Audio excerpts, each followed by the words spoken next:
आपके पास क्वेश्चन है, a free radical is, A option बोल रहा है neutral in character, B option बोल रहा है शॉर्टली लिव्ड, सी ऑप्शन बोल रहा है पैरामैग्नेटिक और डी ऑप्शन बोल रहा है ऑल द अबव। चलिए एनालाइज करिए। फ्री रेडिकल इज, तो फ्री रेडिकल्स क्या होते हैं?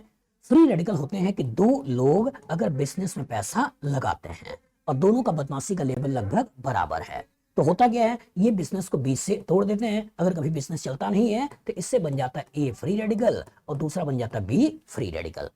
लेकिन अगर दो लोग होते और इसमें अगर बिजनेस में पैसा लगाते और इसमें कोई एक होता बदमाश, दूसरा तो थोड़ा रिलेटिवली वीक, तो इसका मतलब अगर मान लो कि बी बदमाश है तो क्या करेगा, ए का सारा पैसा अपनी तरफ खींचने की कोशिश करेगा और ए को बनाएगा गरीब और बी खुद बनेगा अमीर। तो इस तरह की जो बॉन्ड फिजन होता है इसको बोलते हैं हेटेरोलिटिक फिजन। क्या बोलना है? Heterolytic fission. और इस तरह के फिजन को क्या बोलना है? इसको बोलते हैं होमोलिटिक फिजन। तो होमोलिटिक फिजन से बनता है फ्री रेडिकल। तो अगर यहाँ पे कार्बन होता तो इसका मतलब कुछ इस तरह की स्पेसीज बन जाएगी। और जो इस तरह की स्पेसीज बन जाएगी बेटा, तो ऑक्टेट में कार्बन कितने इलेक्ट्रॉन हैं? केवल 7।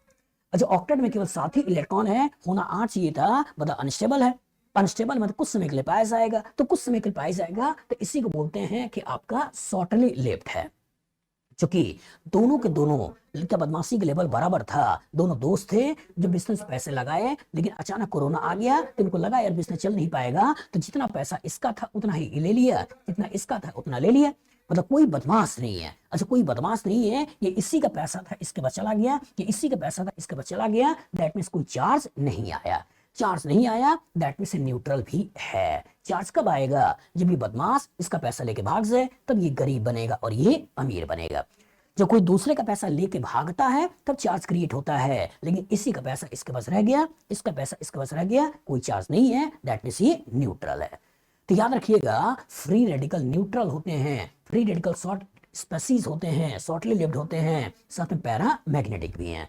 पैरामैग्नेटिक क्यों है? कि ऑड नंबर ऑफ इलेक्ट्रॉन है। जो ऑड नंबर ऑफ इलेक्ट्रॉन है तो हमेशा कैसे होंगे? पैरामैग्नेटिक। अगर इवन होता तब कहानी में डायमैग्नेटिक की बात सोचते हैं। मतलब तीनों स्टेटमेंट सही है, और जब तीनों स्टेटमेंट सही है तो इसलिए आंसर क्या देना है? D, all of the above. मतलब तीनों की तीनों स्टेटमेंट सही है। बना लोगे?